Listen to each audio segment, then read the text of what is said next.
Liar. Everywhere. On netrootsradio.com.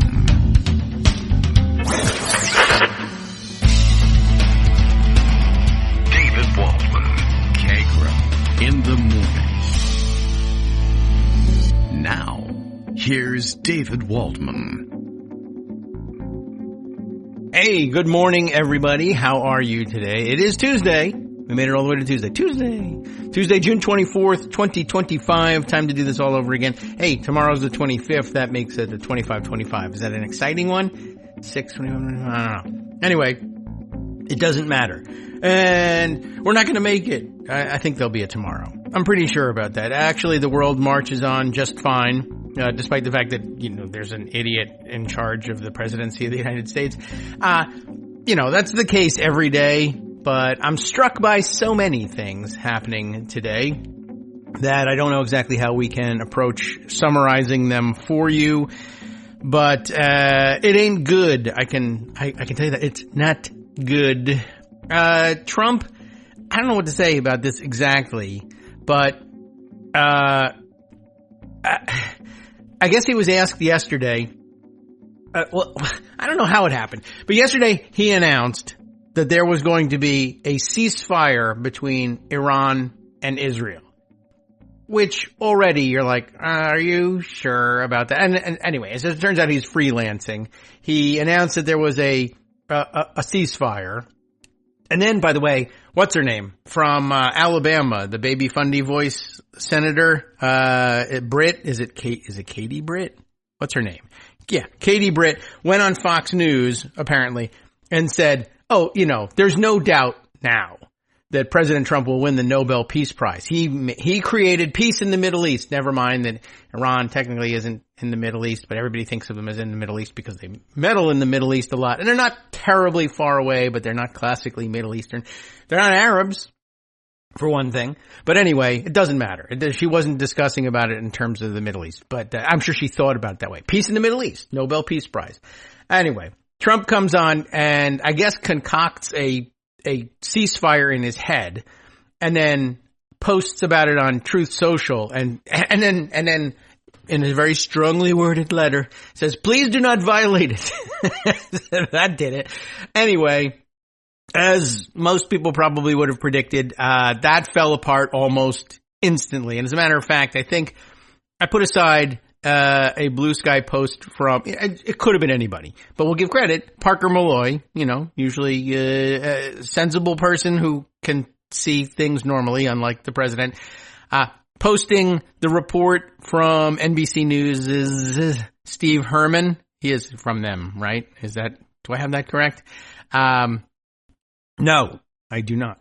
There you go. Pardon me. All right. He was posting an NBC News report. And I don't know, he has a newsy name, so I figured, he's from Voice of America, which I guess maybe still exists. VOA chief national correspondent, also the author of a book, and as is everybody, these days, but it's a good one, I'm sure. I don't know. Anyway, Steve Herman, seems to have a handle on what's going on. He posted, the news, and then, in the NBC report, and we could read the NBC report, but the key paragraph, I guess, sentence of it is, asked how long the ceasefire would be. That is, I guess, for how long it would last. Trump said, I think the ceasefire is unlimited. It's going to go forever. What? He added that the war is completely over, saying he does not believe Israel and Iran, quote, will ever be shooting at each other again. Now, they were shooting at each other at the time that he was saying this. They were shooting at each other before. They were shooting at each other while he was saying it, shooting at each other after he said it. It's wildly idiotic to say anything like that. And here's my real question about this whole thing. I mean, he's an idiot. He doesn't know what's going on. It's foolish for anybody to make a prediction about anything.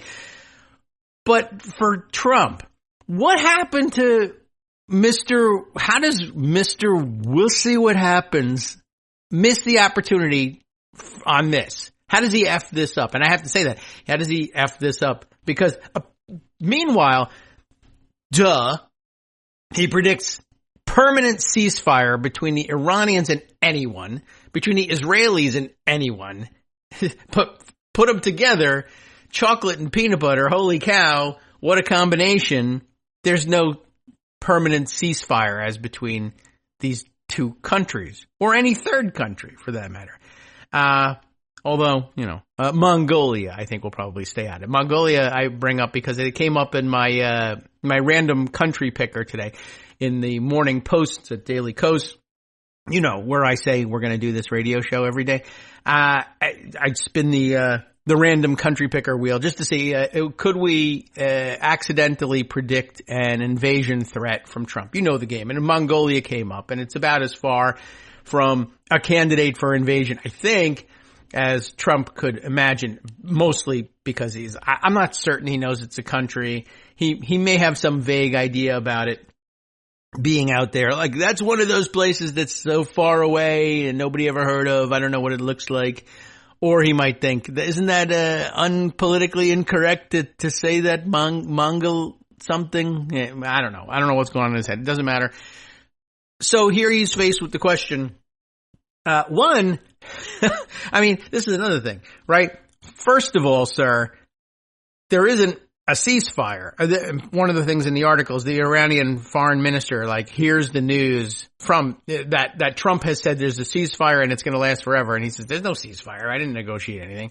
So, I mean, if you made up the ceasefire, why would you predict that it was going to hold forever? If one of your favorite things to say about anything is we'll see what happens, or how long is it going to last? 2 weeks. How could you not say this? I mean, you don't want to be on the record saying, I think that I give him 2 weeks for a ceasefire, though it would have been a better prediction than the other one that he gave, forever. But I just can't quantify the stupidity correctly here. My meter is all off here. One, you're predicting a ceasefire between Israel and Iran holds at all. Well, exists. And you made it up, so it doesn't exist. Although it's possible that I saw it on TV, and so because it's not like he has original ideas. I'll say that there's a ceasefire, and unless there's a thing with Katie Britt going on, where, I'll say there's a ceasefire, people will nominate me for the Nobel Prize, and we'll go from there. By the way, I think news was the other day, I guess I'll have to go look it up too. Trump has been, ironically enough, gunning for the Nobel Peace Prize for I don't know how long, since forever. Well, since Obama won it. And he's upset that he hasn't won it. How could a guy win it and not me? I'm white all over except for the orange. I don't know what that's supposed to mean. Anyway, unrelated, I think, to all of this, Pakistan, at least on Twitter, announced the other day that they had nominated Trump for a Nobel Peace Prize. It says here on CNN's report, their headlines, citing his stellar statesmanship, which I guess I can't give you a plane, so we'll try this. But, and by the way, then, their announcement came, I think, 24 hours or less before attacking Iran. And then, of course, they immediately, I don't know, I guess they still felt like, people, want to be able to take Pakistan seriously, so we'll condemn this attack 24 hours after nominating a guy for the Nobel Peace Prize. I don't know if they're back to Nobel Peace Prize. That'd be hilarious. Yesterday, or 2 days ago, 3 days ago, we're nominating him for the Nobel Peace Prize. 2 days ago, he bombs Iran. They condemn him. No, we're all off for the Peace Prize. Then ceasefire announced. Back on for the Peace Prize. No ceasefire exists. Bombs dropping again. No Peace Prize. And then, well, I guess everybody knows this too by now. He gets angry about all of this falling apart and drops an F-bomb. After dropping all the other kinds of bombs, he drops the F-bomb and right to the press, which I don't know what to think about it. I mean, on the one hand, I guess I would say normally, hey, sort of refreshing to have the president of the United States open up like that. But he's like that behind the scenes and pretends he's not. So, I don't know. Anyway, that part isn't news. But the part that, to me that's news is that he completely blows this whole thing. And when I say he completely blows this whole thing, I mean a super hard emphasis on he completely blows. And the rest of it, is superfluous as far as I'm concerned. So, shall we build it up this way? Here's the NBC News report. Oh, I have to open up all my, every time you open things now. Well, Pocket's going away, so I can't complain about it too much, but okay. Let's see. So here's the NBC News report that Steve Herman grabbed. And what do we got? Yamiche Alcindor is the reporter on this one. Exclusive. Not that it matters a great deal, but whatever. What is this article that's above it? Okay. I was just wondering because it appears to be illustrating this piece with a photo from I don't know where. First of all, it looked like Brazil, but and I'll tell you why in a second. But it is in fact for the previous article, which is titled "Despite Iran's Missiles, Beach Volleyball Continues in Tel Aviv." Which, yeah, I guess so. And then of course, then beach volleyball. Okay. Oh, I see. That's why you thought it was Brazil because, yeah. All right. Well, anyway, it's not Brazil. And how's it going there? All right. Well, anyway, Yamiche Alcindor presents here this entry. All the news today is from running live update tickers, as far as I can tell. I've picked up like 5 stories and I've linked them. They're all, this is going to change. This link is going to die in 20 minutes and then there's going to be something else. But okay. In an exclusive phone interview with NBC News tonight, and because Trump loves phones, Trump called her, hello, Iran, don't violate this. Called the ceasefire between Iran and Israel that he announced marked a wonderful day for the world. Oh, this is him. A wonderful day for the world, in my opinion. I could say probably a wonderful hour or so before it was all over. It's a great day for America. It's a great day for the Middle East, which Iran is not in. I'm very happy to have been able to get the job done, he said. A lot of people were dying and it was only going to get worse. It would have brought the whole Middle East down, which is an amazing thing to say on 100 levels, including now we'll also pull all the ones we said before, incorporated by reference. And then, Gaza. People are dying, only going to get worse. Oh, I'm very concerned about that. And, all right. Asked how long the ceasefire would be. It's an odd construction. Bad one. Trump said, I think the ceasefire is unlimited. It's going to go forever. And then, well, you got the rest of it when we read you Steve's summation of this, because that's the end of it. He added the war is completely over, saying he does not believe Israel and Iran, quote, will ever be shooting at each other again. It's just an entry in the ongoing live update. So it's not meant to be a full standalone article, and it's not. And Steve put like half of it, the good part, in a tweet anyway. So, okay. Just wanted to sort of get the background of what's going on with this thing. Now, Parker Malloy had just grabbed this and said, this statement is going to age like milk. And it's, I would say, worse than that. Because, this is 13 hours old. And when does Parker tweet this out? 8:21 p.m. yesterday. So if I gotta figure this out. But the point is that the milk would not have gone bad by the time she posted that. It's worse than milk. It's like one of those weird elements that they can only make under laboratory conditions. It was just a dumb statement on every possible level, and probably a couple of levels like those theoretical elements that are not actually possible under real conditions. But under laboratory conditions, you can make it dumber. That's the intense pressure, and for fractions of a second that they have to come up with new metrics to measure. Yes, it is possible to find new levels of dumb for this. So it's incredible. I don't know what to say. In honor of peace in the Middle East, I'm going to take a sip of mint tea today. I'm working my way through a peppermint tea box, probably one of the giant stockpile of tea. Still working on making my way through Scott's teas. I think it's a lifetime supply, but you never know how long it took to get through a box of tea. It's just unbelievable. Anyway, thankfully I still have it, because this is the day for it. A little rough on the throat somehow, and very busy day for us making peace in the Middle East permanent and all of that. It's very hard to do, and you can see why I need some tea. So let's see.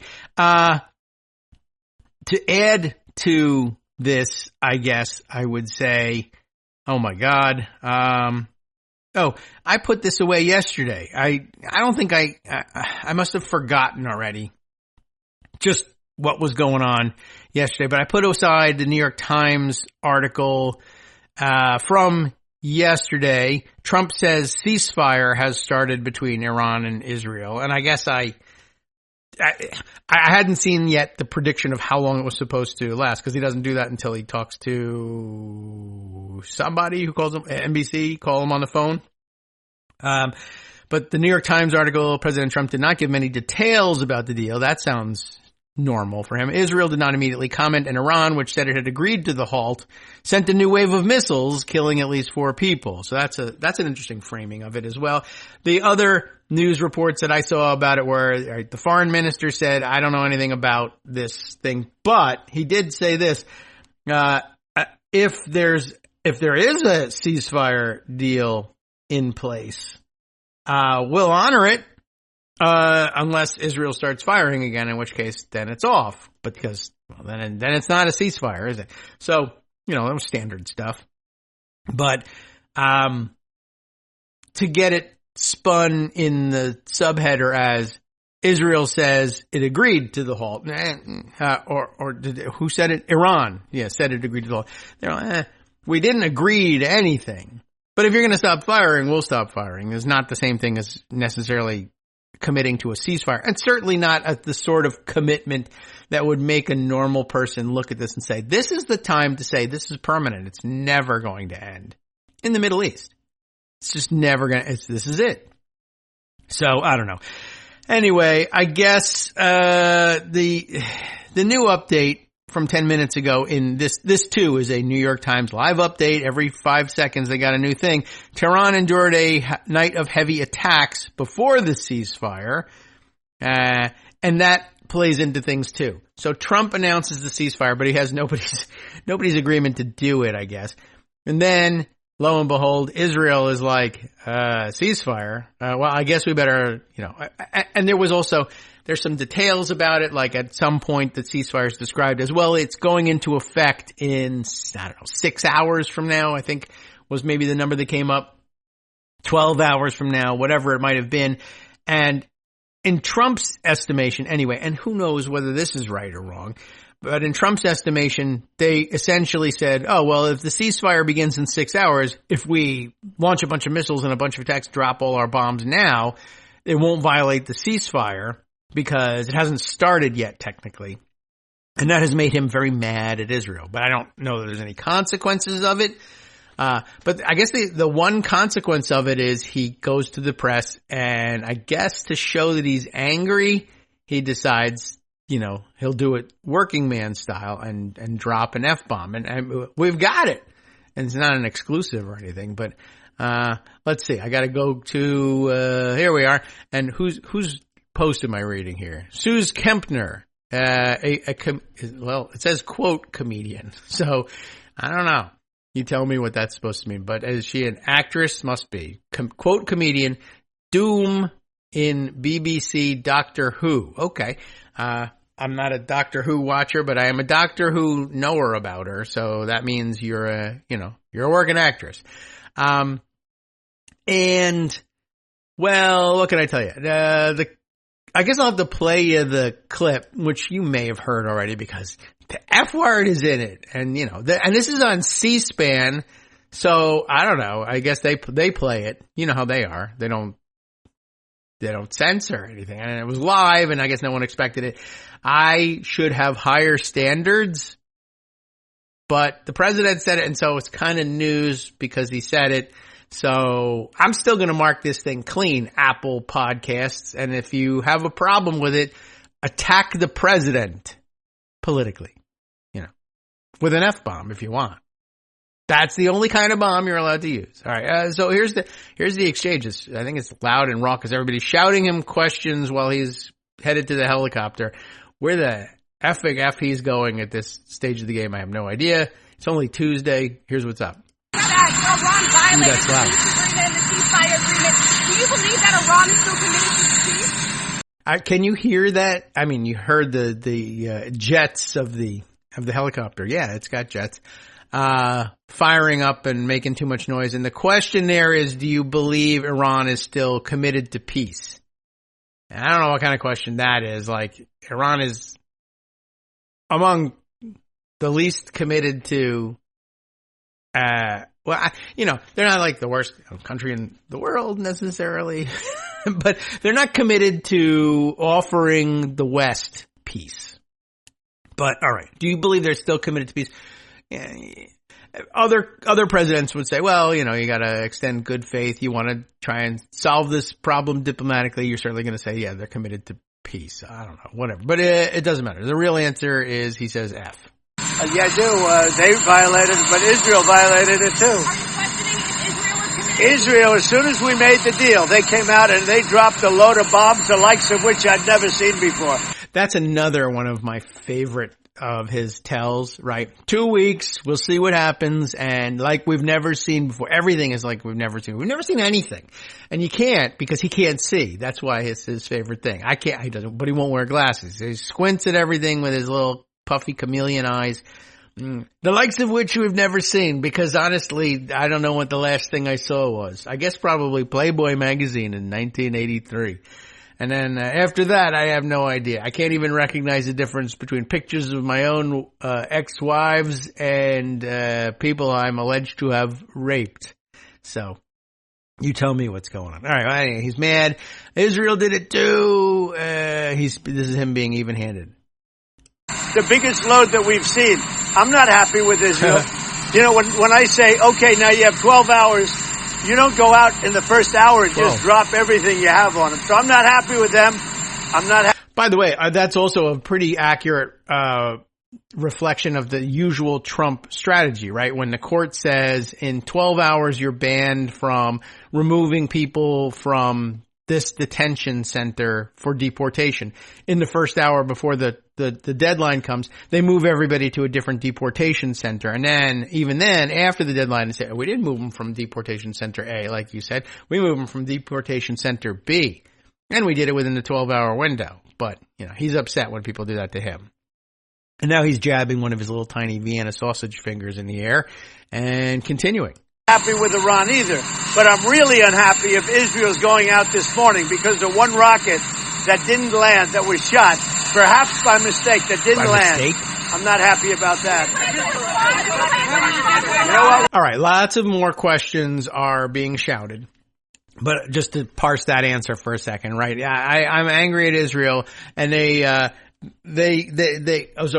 Iran shot a rocket, maybe even by mistake, at them, and it didn't land, so you're not allowed to, that would never fly, right? The United States, why did you retaliate against Iran for launching rockets at the United States if they didn't even land? No harm, no foul, right? No, but alright, whatever. But now comes, what we all came to hear. We basically have two countries that have been fighting so long and so hard that they don't know what the fuck they're doing. Do you understand that?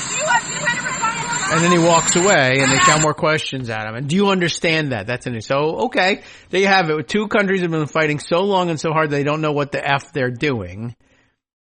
But this is the guy who, matter of hours ago, said, I think it's over. I think this is peace forever. They're never going to shoot at each other ever again. These countries have been fighting so long and so hard, but I watched the news, and then I called a reporter and I said, they're going to stop fighting. And then I tweeted, please don't fight anymore. And then it's going to last forever. And then it didn't. And now he's like, these countries don't know what the F they're doing.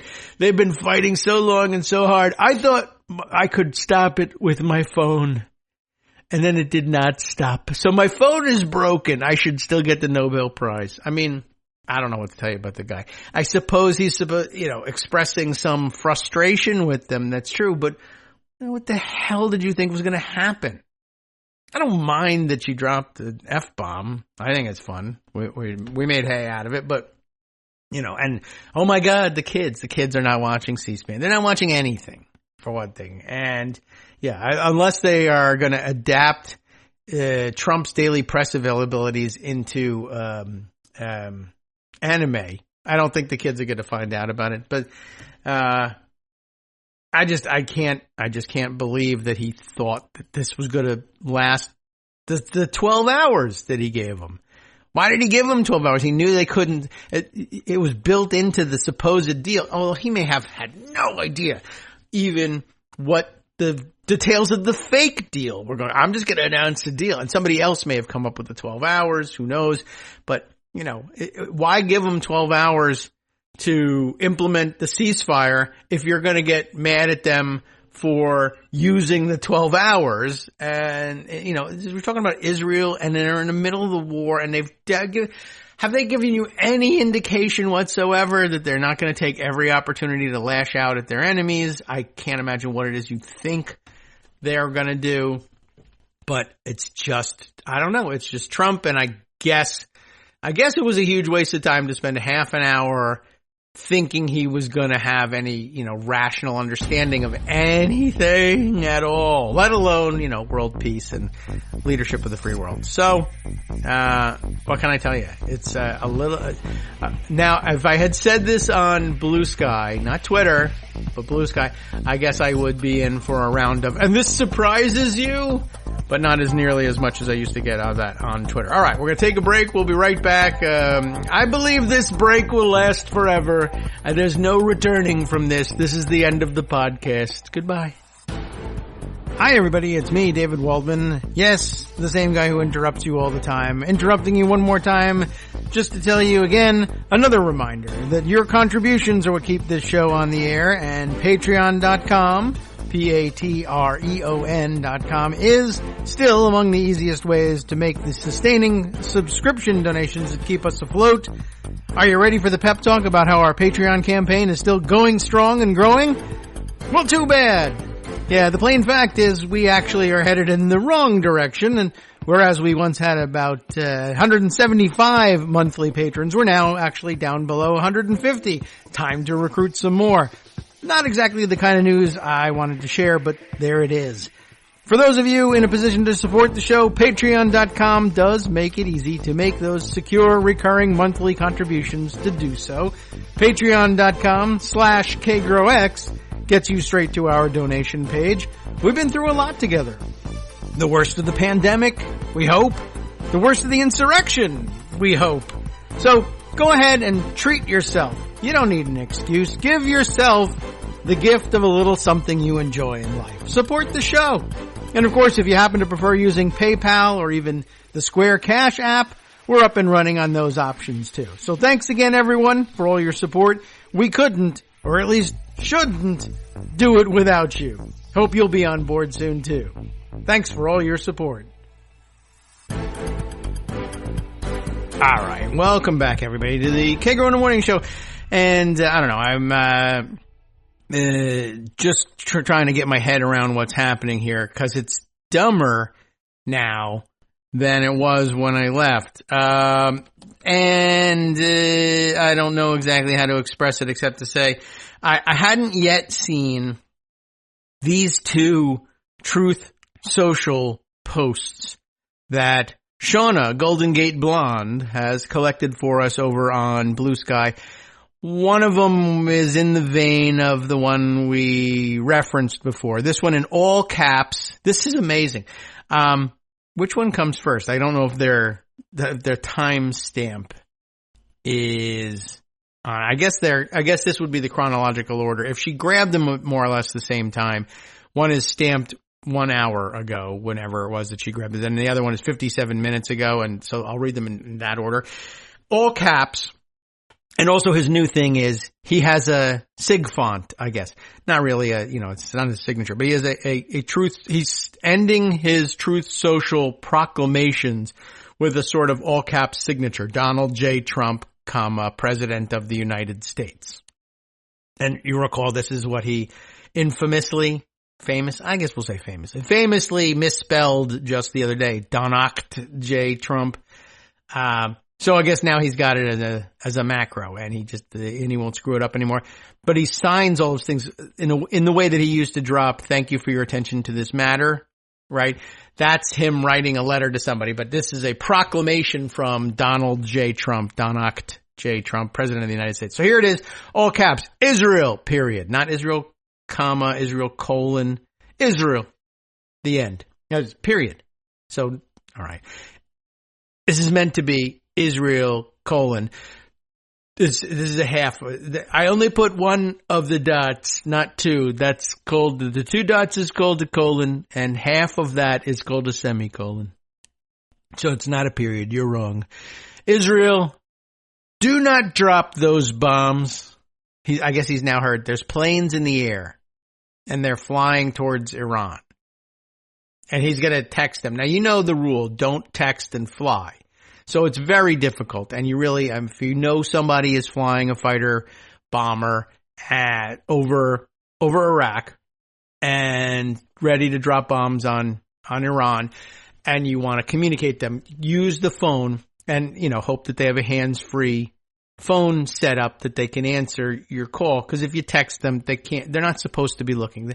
And it's very tempting, and people will look, and you never know. Right, so danger from the beginning. Bad OPSEC. Anyway, Israel, do not drop those bombs. This is all caps, so I should be reading it with some emphasis. If you do, it is a major violation of a thing. The ceasefire. Bring your pilots home now. There's a comma in that, by the way. Donald J. Trump, President of the United States. No ending punctuation. Punctuation is the least of our concerns, obviously, but there you have it. So he's instructing them, no, don't drop those bombs, because I just said this was going to last forever, and now it's not. So 3 minutes later, Israel, all caps, is not going to attack Iran. And this is the funny part. So not only is this post stupid, but Shauna, Golden Gate Blonde, she supposes his threats ignored, Donald Trump turns to the Jedi mind trick. Israel is not going to attack Iran. All planes will turn around and head home while doing a friendly, quote, and capitalized, plane wave, unquote, to Iran. That's not a thing, but what? Israel's not going to attack Iran. All planes will turn around and head home while doing a friendly plane wave to Iran. Nobody will be hurt. The ceasefire is in effect. Thank you for your attention to this matter. He does both. Donald J. Trump, President of the United States. So an interesting combination there. So, by the way, now pretty soon he'll just take up the whole post with Israel's not going to attack Iran. We're going to do a plane wave. Nobody's going to be hurt. Thank you for your attention to this matter. We'll see what happens. 2 weeks, like we've never seen before. MAGA, thank you for your attention. Donald J. Trump, President of the United States. Also, don't know what the bleep they're doing. Thank you. That should be a new one for his repertoire. So, Jedi mind trick. Everybody turn around. There you go. Peace in the Middle East. I guess this explains, as I was saying during the break, his belief that Jared Kushner could have negotiated peace in the Middle East. As he's out there saying, well, if I I'm tweeting to the pilots in the plane. Just a little bit of a reference to Outbreak there. He's flying he's in Marine One, hovering in the bombing path of the planes. I'm tweeting, I'm posting I'm truthing to the pilots in the plane. Just do a plane wave, turn around, everybody. So, okay. Whatever, man. So there's other stuff, but I don't know what to tell you. It's all very dumb. So there's other things to tell you about, and other people who have put together excellent compilations of various things that need your attention. And where shall I begin? I have to go get that Katie Britt clip, and this might be it. Oh, is it on Blech? She put it on Instagram, but yeah, I think so. I think this is it. And she said it, and she posted herself. She's a very dumb lady, I think. Anyway, let me tell you that Joyce Vance has put together an interesting piece that will maybe help us transition between these two things. Although I might want to, before I do that, I'm not ready to transition. I got one more, I think, thing to add here. All the good commentators are out today, and on the Middle East, which is Middle East / Central Asia, Persia, Heather Cox Richardson is writing, because she's always writing, in her Letters from an American column, Substack, whatever the hell it is, and addresses this thing. And this I thought was an interesting beginning, so I'm going to read you the whole thing. In a world with a timeline, in a timeline of Trump's decision to drop 12 of the reportedly 20 massive ordnance penetrator bombs that the U.S. military possessed at all in the first place. More than half of the entire stockpile. How many do you need? But and to drop them all on Iran. By the way, New York Times reporters confirmed what Josh Marshall of Talking Points memo judged from the beginning. Trump wanted in on the optics of what seemed to be Israel's successful strikes against Iran. And that, I think, was the news item of the day yesterday for us to, finding out that, as people were reporting, we got ourselves involved in this thing with Iran because Trump wanted in on the coolness to the extent where, really, honestly, even that was not terribly shocking to say, all right, we want to get in on the activity here.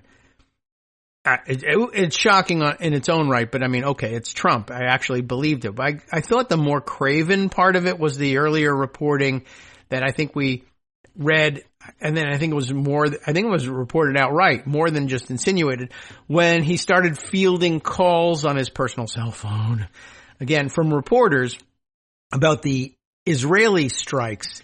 He was, of course, marveling over how brilliant and awesome they were, and he hadn't yet ordered the strikes, or I guess they hadn't taken place anyway, our United States strikes on Iran. So, okay, I understand, as dumb and childish as it is, that he was going to then go and do that. But what I thought was more amazing was that he started telling the reporters who were calling and asking about the Israeli strikes, actually, they're not really just Israeli strikes. They're really ours. I actually planned these. I told Bibi to do these things.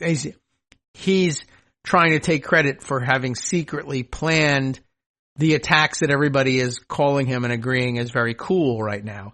Actually, it's not enough that we are also going to do maybe even a cooler strike, because with bigger bombs, so obviously cooler. But in case you're thinking of writing, he's just copycatting Israel. Don't put in the paper that I'm copycatting Israel, because the attacks that Israel did are really us, but not even us so much as me. I actually flew the planes. If you keep him on the phone long enough, he'll eventually say that. I learned to become a pilot. It was very easy. Everything you need to know about being a pilot, you could learn in an hour, like nuclear weapons. And I did. It was like the Matrix, the movie, The Matrix, where the guy bends over backwards really weirdly. Anyway, but you can I plugged in a bomber pilot, and I did it myself. And that's how it happened, and that's why I should get the Nobel Peace Prize. Anyway, Heather Cox Richardson is writing.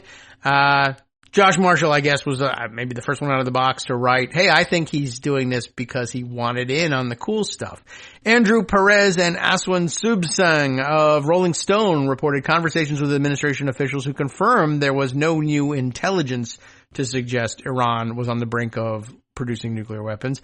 Mark Mazzetti, Jonathan Swan, Maggie Haberman, Eric Schmidt, and Helene Cooper reported yesterday in the New York Times that Trump had warned Israeli Prime Minister Benjamin Netanyahu against striking Iran, but changed his mind after seeing how Israel's military action was, quote, playing on television. I love the television. So, okay, he said, don't do it. You're crazy. Oh, actually, they're saying you did it very well and it worked out great. Okay, good job. And not only did you do a good job, but really what I'm saying is I did a good job. Okay. Reporter, and so that's doubly ridiculous that he's on the phone when reporters finally call. What about this Israeli strike? Not only was it terrific and brilliant, but it was my idea. But we heard you told Israel not to do it. No, it's the opposite. The reporters from the New York Times write, the president was closely monitoring Fox News, which we adjudged to mean was watching TV all day, which was airing wall-to-wall praise of Israel's military operation and featuring guests urging Mr. Trump to get more involved. Mr. Trump began to hint he had been part of the operation. Actually, it doesn't say Mr. This is Heather taking over again. Trump began to hint he had been part of the operation, and military advisors began to draw up plans for a strike. According to the reporters, by June 17th, 3 days after his military parade had fizzled, and more than 5 million Americans had turned out to protest his administration, Trump had decided to bomb Iran. Rather than keeping the mission quiet, Trump issued increasingly aggressive social media posts appearing to hint at a strike. We're going to strike.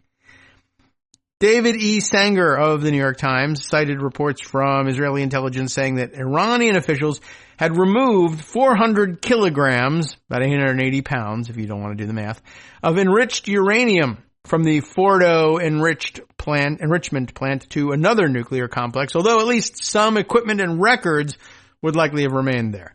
Republicans have talked about bombing Iran to stop its nuclear aspirations since the early 2000s, but the relationship between the U.S. and Iran relating to nuclear technology actually reaches back to 1953. In that year, most of you probably already know, at least the broad outlines of the background. In that year, under President Dwight D. Eisenhower, the Central Intelligence Agency and the United Kingdom supported a coup against the elected Iranian Prime Minister, Mohammad Mossadegh. I know the history, like I said, in broad outlines, not though the pronunciation of the Prime Minister who was overthrown. But this after he called for the nationalization of the Anglo-Iranian oil company, which British interests controlled, in which they controlled a majority stake, the Anglo part. So they were going to lose their money. So they decided, let's F up the world for a century. And they did. In his place, the former leader of the country, Mohammad Reza Shah, retook power. In 1954, Iran accepted a 25-year agreement that gave Western oil companies 50% of ownership of Iran's oil production. And, that's well worth a revolution in itself. Though I don't necessarily know that it points to theocracy as the answer, but there you have it. At the same time, President Eisenhower proposed trying to defang international fears of nuclear war by shifting nuclear technologies toward civilian uses, including energy. On December 8th, 1953, he spoke before the General Assembly of the United Nations in New York City on how atomic energy could be used for peaceful ends. The initiative, known as Atoms for Peace, provided reactors, nuclear fuel, and training for scientists for countries that promised that they would use the technology only for peaceful civilian purposes. Well, okay. In 1967, the U.S. supplied a nuclear reactor and highly enriched uranium to Iran, and trained Iranian scientists in the United States. In 1974, there's your idealism of the 1960s for you. In 74, according to Ariana Roberry of the Brookings Institution, the Shah announced that he intended to build 20 new reactors in the next 20 years. 90 deals, 90 days, 20 reactors, 20 years. Aha! Then in 1979, the Islamic Revolution in Iran forced out the Shah and put Islamic leader Ayatollah Ruhollah Khomeini, not Khamenei, Khomeini, in power. After the U.S. admitted the Shah into the country for cancer treatments, Iranian students stormed the U.S. embassy, taking 52 Americans hostage for 444 days. The U.S. cut diplomatic ties with Iran, imposed sanctions, froze Iranian assets in the U.S., and ended the civilian nuclear cooperation agreement with Iran. Iran turned to Pakistan, China, and Russia to expand its nuclear program. We gave them the kit. They finished it. Tensions between the U.S. and Iran increased until Republican politicians talked about bombing the sites of Iran's nuclear program, which we gave them. Famously, Arizona Senator John McCain joked about bombing Iran in 2007. Yes, it was hilarious. And let's see. Oh, I turned away from the mic to just write a note to myself here. But McCain jokes about bombing him in 2007 when he was running for the Republican presidential nomination. He lost that race, by the way. He won the nomination, but lost the race. Singing "Bomb, Bomb, Bomb, Bomb, Bomb, Iran" to the tune of course, the Beach Boys' classic song "Barbara Ann." And, that's true. He did that. I mean, but that was a song parody that they played on the radio in 1980, in 1979 and 80 when they took the American hostages, morning zoo radio shows were playing Bomb, Bomb, Bomb, Bomb, Bomb, Iran, or Iran as it was put then. How many years before that? Well, several. 30. I don't know. Anyway, 20. McCain lost the 2008 election, by the way, to Democratic President Barack Obama. Barack Hussein Obama, believe it or not. And in 2013, at the beginning of his second term, Obama began high-level talks to cap Iran's enrichment of uranium that could be used for weapons. In 2015, 47 Republican senators, then led by freshman Senator Tom Cotton of Arkansas, tried to blow up the talks. He blows up everything. He really blows, that guy. Sending an open letter to Iranian officials, that'll do it, to put them on notice that, quote, the next president could revoke such an executive agreement with the stroke of a pen, and future Congresses could modify the terms of the agreement at any time. Well, it's true. But, and he was right about the next president ruining it. This was an astonishing breach of the long-standing U.S. tradition of presenting a united front in foreign negotiations. But Tom Cotton, so there you go. My neck is so huge and long, I can do whatever I want. Nonetheless, in 2015, the U.S., Iran, China, Russia, France, Germany, and United Kingdom, and the European Union signed the Joint Comprehensive Plan of Action. That's the what the JCPOA stands for. I was wondering that yesterday. I can't remember. Anyway, that, of course, is what limited Iran's enriched uranium in exchange for the lifting of sanctions. At about the same time, negotiators settled an unrelated case between the U.S. and Iran at The Hague. You've heard of it? Den Haag. Involving the return of, is it Den Haag? Did they say Hague? H-A-A? I don't know how H-A-A-G is pronounced in, where are we? Dutch. Maybe that's why we call it The Hague. But I don't know. I see the two A's and I'm like, I don't know. Hagen does. All right. Anyway, The Hague to you and me. That case involved the return of American prisoners to the U.S. and Iranian assets frozen in the U.S. to Iran. Since Iran was cut off from international finance systems at the time, the U.S. returned some of those assets in 2016 as Swiss francs, euros, and other currencies.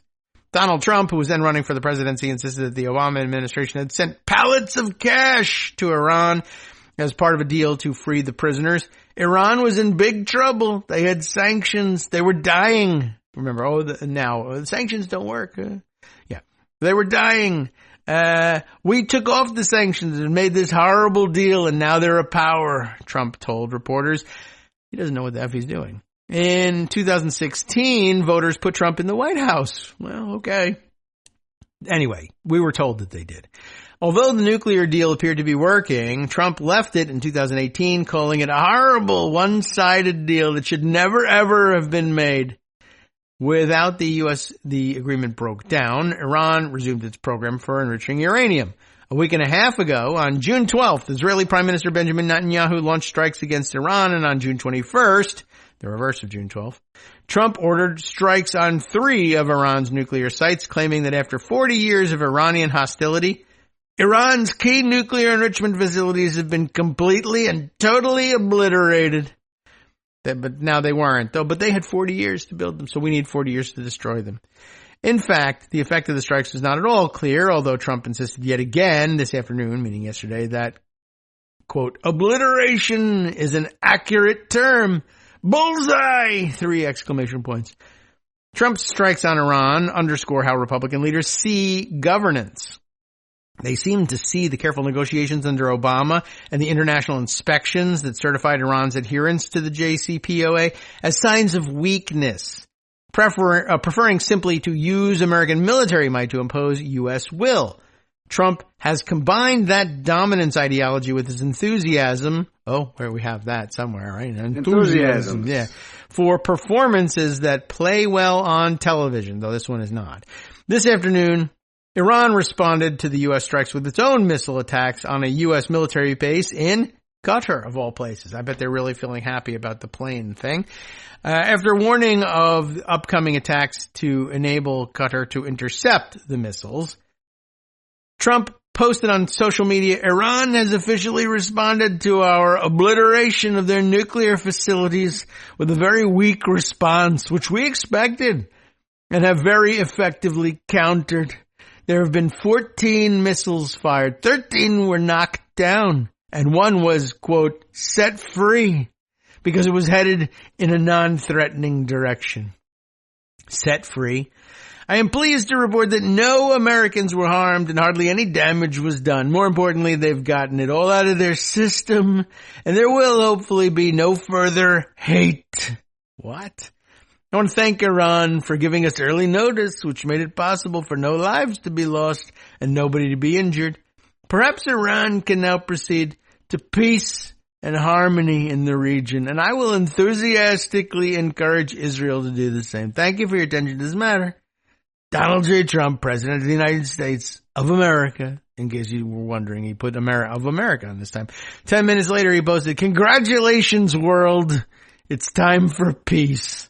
Oh, my God. Republican dominance politics began in the 1950s as a way to prevent the federal government from protecting black and brown civil rights. By the way, since then, it has reinforced the idea of asserting power through violence. And it has always reinforced the power of white men over women and racial and gender minorities. That reminds me, I got another thing tucked away. We can add to that in a second.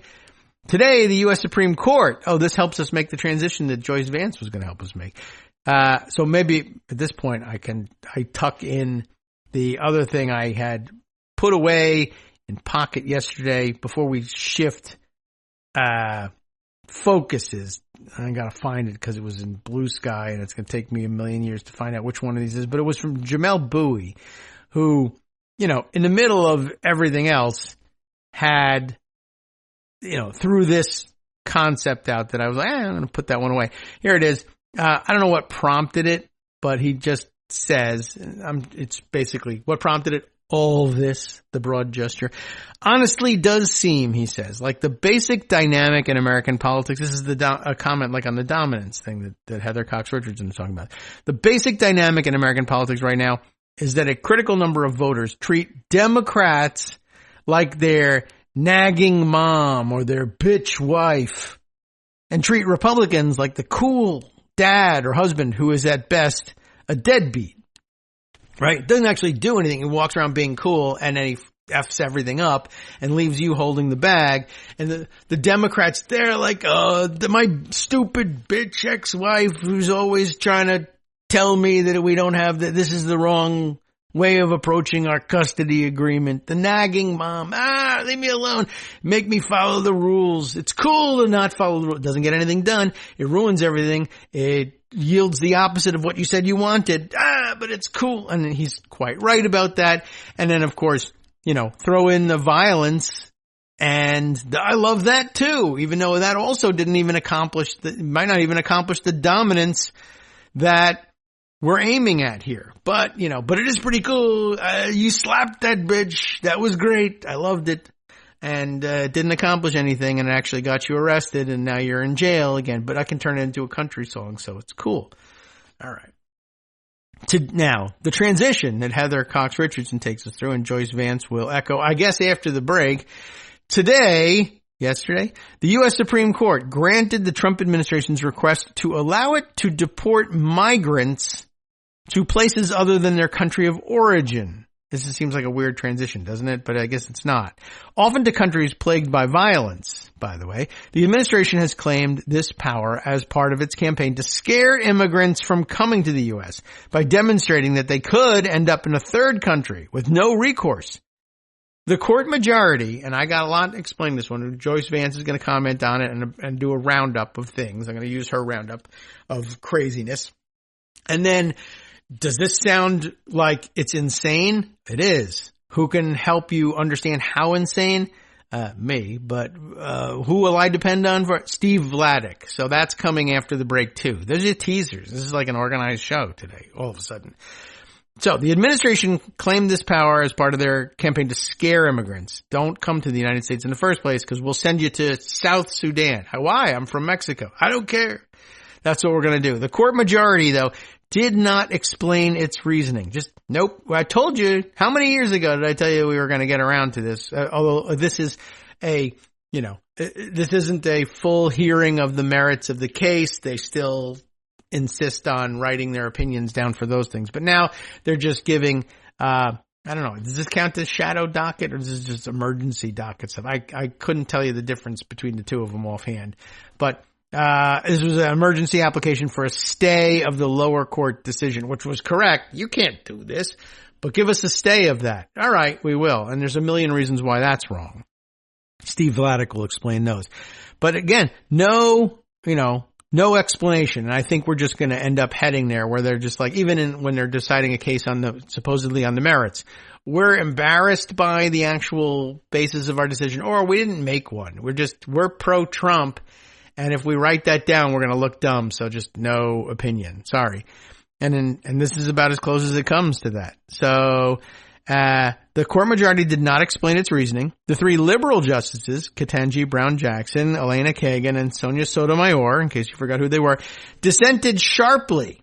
Like, I think 19 pages worth of dissent. The entirety of the court's decision is like 3 paragraphs. In earlier rulings, the court cleared the way for the government to treat as many as 1 million migrants as removable who previously weren't. Legal analyst Steve Vladeck told Angelica, oh my goodness, is this really her name? Angelica Frangenia Diaz. And it looked like Angelica Frangelica, but that's not true. And John Frizzi of CNN. And we'll read you his own Substack later on. And today's ruling allows the government to remove those individuals and others to any country that will take them without providing any additional process beyond an initial removal hearing and without regard to the treatment they may face in those countries. Well, that's the end of Heather Cox Richardson's letter for the day. We'll move on, as I said, to Joyce Vance's roundup and more after this. It's so crazy. All right, welcome back now to the Kagro in the Morning Show here on Netroots Radio. Man, gosh, there's so much going on here. Let's stick to the plan as best we can here. Head back to Pocket and find Joyce Vance's Substack. Substack just doing too much here today. And here's her attempt to round up the top headlines of crazy, I guess. The top issues in crazy. 7 legal matters and this will tell you when it was written, possible ceasefire. When it was just possible to normal people, but had already been branded as going to last forever by the idiot who usually says we'll see what happens to everything. Tonight, she writes, we turn to the legal matters we will follow this week, but everything continues to happen with the omnipresent concern about what Trump has unleashed by bombing Iran. Those of us who were around when the Bush administration attacked Iraq understand the reality that some of these things reported as facts during the first hours and days after a strike like this turn out not to be true. And I don't know whether she meant that to apply to the claim of a ceasefire, but it should have. Anyway, already there are concerns that Iran's nuclear capability has not been destroyed, and the New York Times reported that Trump's decision to engage was at least partially motivated by the desire to get credit for Israeli strikes, which were playing well on Fox News. We are stuck in a place that doesn't make sense. Monday, as Trump announced a ceasefire, Iran continued to aim at civilian targets in Israel, striking a building in Beersheba. Beersheba, I guess. I will give it that pronunciation instead. Let's see. Earlier reports indicated 3 people were dead and 3 more critically injured. Alabama Senator Katie Britt said on Fox that Trump would, quote, no doubt win the Nobel Peace Prize. I wonder whether it was done in baby Fundy voice or not. Well, here's the audio. I mean, I'm a little bit interested in it. Let's take that diversion. It's going to take me a second here and find, there we are, Joyce Vance's thing, go to the originals, not too far down. All right, let's see, how long is this video? 52 seconds, but we'll get to hear whether she does baby Fundy voice for this thing or not, and that's always of some interest. No? Oh, did she just use a screen cap for this? How dare you? All right, well, maybe that was smart. And avoided using up too much bandwidth. But it looks like it's got the play button, but it's not doing anything. All right, we'll investigate that separately then. But while Trump is ready to claim victory, she continued saying Saturday night that the U.S. military forces obliterated the targets. Making those site assessments takes time. Whether intentional or not, the attack on Iran provides a diversion, from events at home, including Trump's supposedly big, beautiful budget bill. That too, by the way, falling apart as we speak. We'll catch up on that, if not today, then tomorrow. I know Greg was interested in that. And other domestic disturbances that have awoken the public, ICE raids, etc. The fog of war can be used to extend a smokescreen over events close to home. That's Wag the dog that Greg was referring to yesterday, which makes it more important than ever for us to stay focused. There is a need. There's a missing word here. There's a need to pay attention to this week. All right. And here are the things that I guess are tops on her list. 1, Trump's call for a special prosecutor. We haven't discussed it. That's why this roundup is very helpful.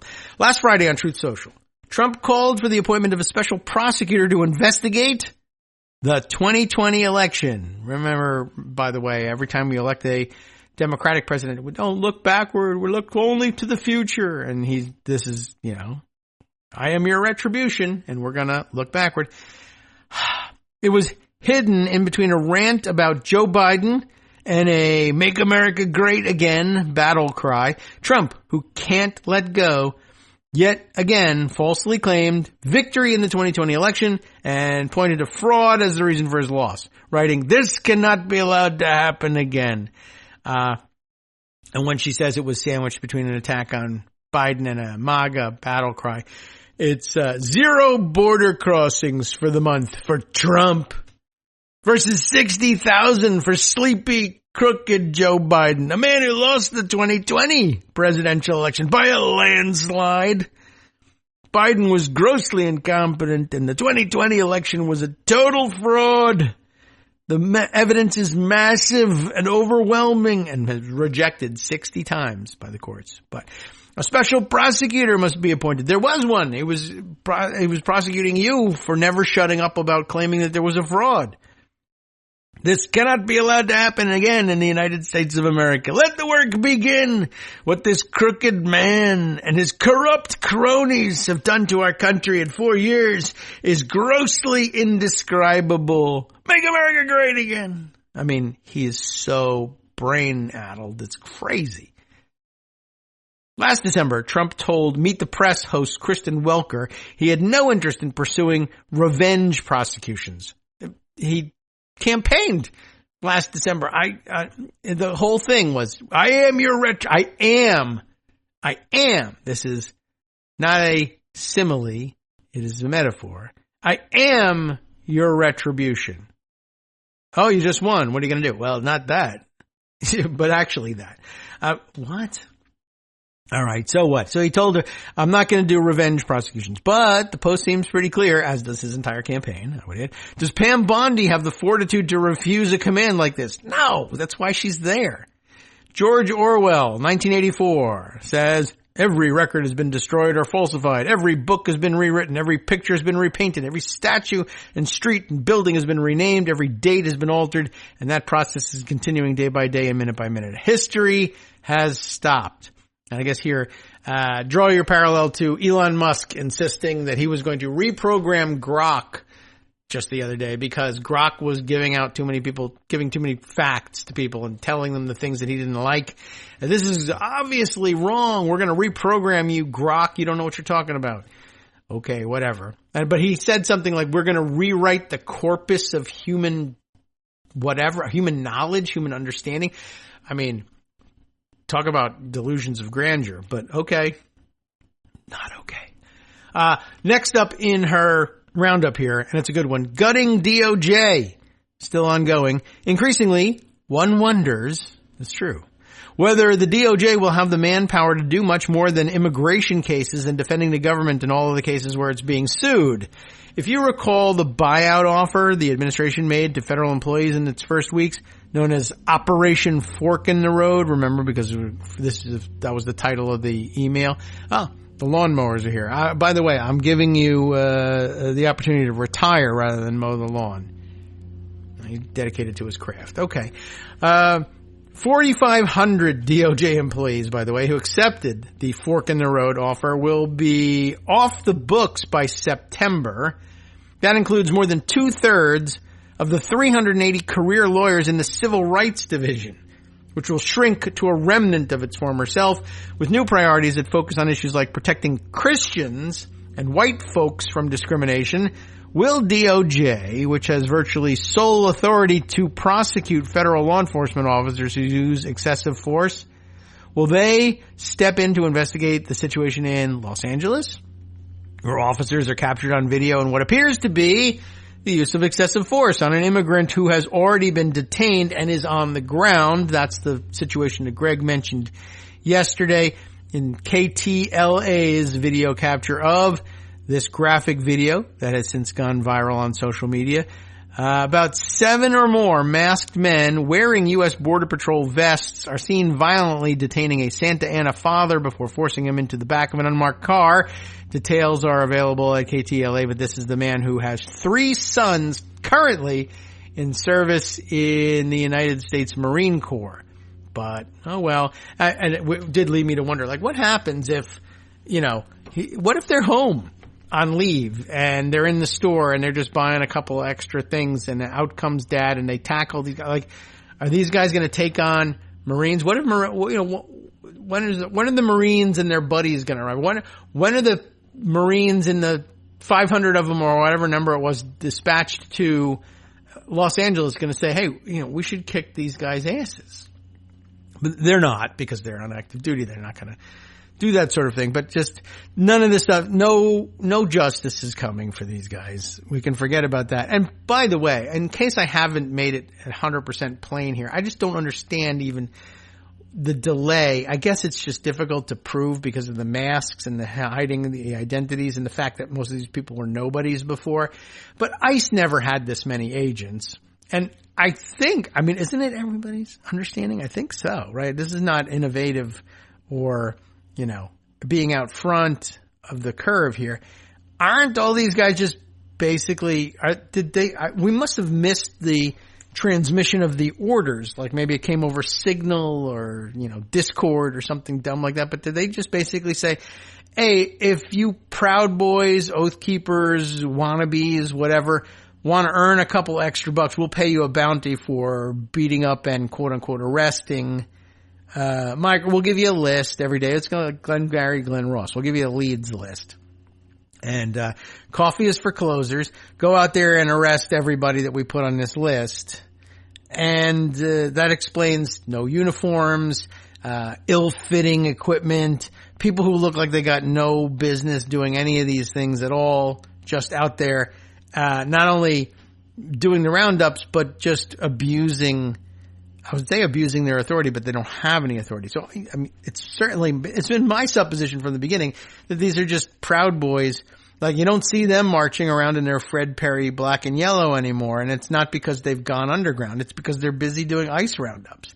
That's why they're giant, rotund guys with vests that fit them, as somebody said, like training bras. And, and no uniforms involved. What happened to the uniforms? Why didn't they keep the black and yellow? I don't know why they went underground in that sense. All right. Well, anyway, That story is out there looming. The detainee, Joyce continues, is reportedly the father of 3 Marines. The video depicts an officer repeatedly punching him after he's been secured. In normal times, the Civil Rights Division, this is the extra layer of problem on top of this thing. In normal times, the Civil Rights Division would already be investigating to see if there should be a prosecution for excessive use of force by law enforcement. Although they might say, well, we can't take this case because that's not law enforcement out there. That's cosplayers.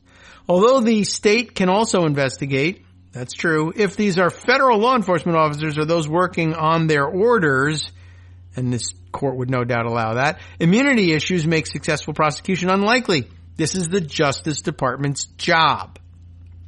Oh, well, I believe we have a sound effect for that somewhere. This is the Justice Department's job. I gotta see if I can get into that clip and fix that sting that's in there. It's been bothering me for, what are we going on, 12 years now. Next up in the roundup, Mahmoud Khalil. Right, on Friday, Mahmoud Khalil, the Columbia University student who has been detained since March in connection with his pro-Palestinian advocacy during the student marches, finally won his release on bond while the case against him proceeds. The judge was critical of the government's efforts to keep him in custody, finding he was not a flight risk or a danger to the community, and rejecting the government's efforts to stay the order of release. Friday evening, the government appealed the decision to the Third Circuit Court of Appeals. We can expect additional proceedings this week. Next up, Kilmar Abrego Garcia. On Sunday, a federal judge in his criminal case, the trumped-up criminal case, no pun intended, except yes intended, for smuggling, ordered Kilmar Abrego Garcia released from custody. The standard is the same as in Khalil's case. The judge found he's neither a flight risk nor a danger to the community. The judge was sharply critical of the allegations made by the government in this case, by the way, which include claims that he was, quote, sexually inappropriate, unquote, with women. Oh no, don't tell the president. With whom, the women whom they say he was smuggling.